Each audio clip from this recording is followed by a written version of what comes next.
په ننګرهار کې د مسؤلینو د هلو ځلو په ترڅ کې د ملا افسر خان په مشرۍ 6 تنه طالب وسلوال د خپلو وسلو سره یو ځای د یو لړ مراسمو په ترڅ کې د سولې له روان بهیر سره یو ځای شول. په دې موخه د لیندۍ په 12مه په ولایت مقام کې مراسم جوړ شوي وو چې پکې د ننګرهار والي سربیره د ملي امنیت مرستیال د ولایتي شورا غړي د سولې ولایتي کمیټې مشر او یو شمېر قومي مخورو ګډون کړی وو. سلاکار وزیر او د ننګرهار والي محمد ګلاب منګل د سولې بهیر سره یو ځای شوو ته مبارکي ورکړه چې د وسلوال مخالفت یې لاس واخیست او د سولې بهیر سره یو ځای شول. دغه ورونه چې نن د سولې له پروګرام سره یو ځای شوي دي د دې مشري مولوي صاحب افسر خان کوي او پخوا یې د خوږیاڼو مربوطاتو کې دوی فعالیتونه لرل. د دوی سره یوه درنده ماشینداره یا ثقیل ماشینداره پیکا، یو راکټ انداز او څلور میله سپکه وسله ورسره وه او دوی نن د سولې له پروګرام سره یو ځای شول او د جنګ نه لاس واخیست.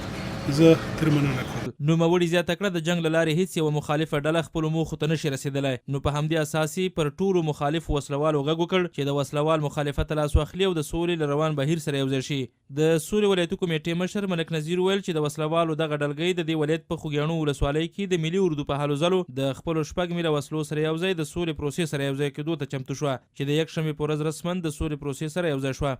افسر خان په مشرۍ باندې راغله او د خپلې اسلحې سره چې یو راکټ دی، یو میله پیکا ده او 3 کلشنکوف دي او 2 دانې کرابین، دا خپل اسلحه یې تسلیم کړه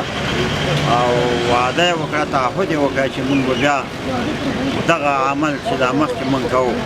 دا به بیا نه کوو او په خپلو بدو باندې پښیماني وکړه او سولې پروګرام سره یو ځای. نوموړي زیاته کړه له دوی سره 2 میله کلاشینکوفونه، 2 میله کرابین ټوپکونه، 1 میل راکټ انداز، 1 میل پیکا، 2 پایې مخابرې او 9 عدده شاجورونه وو چې د بې وسلې کولو پروګرام ته یې وسپارل. د ملي اردو د 4مې پلې لوا قومندان برید جنرال محمد نسیم سنگین چې په خوږیاڼو کې میشتو موظفینو په هڅو یې دغه وسلواله ډله له سولې پروسې سره یو ځای شوې وه، له وسلوالو ډلو وغوښتل چې د دوی لاره خپله کړي او سولې پروسې سره یو ځای شي.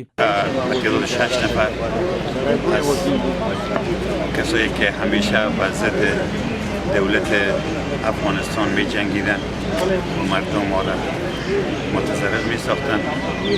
امروز به سرکردگی قماندانشان افسر خان از ولسوالی خوږیاڼی با کشف و با کارهای استخباراتی عملیات کشف لوای 4 پل اردوی رسیده که سیلاب و پلیسی صلح پیوستند با سلاح دستداشتیشان که سلاحشان 1 میل پیکا بود و 1 قبضه راکت RPG-7 و 4 میل کلاشینکوف با 2 پای مخابره. اونا برای ما خود تسلیم کردن و ما آوردیمشان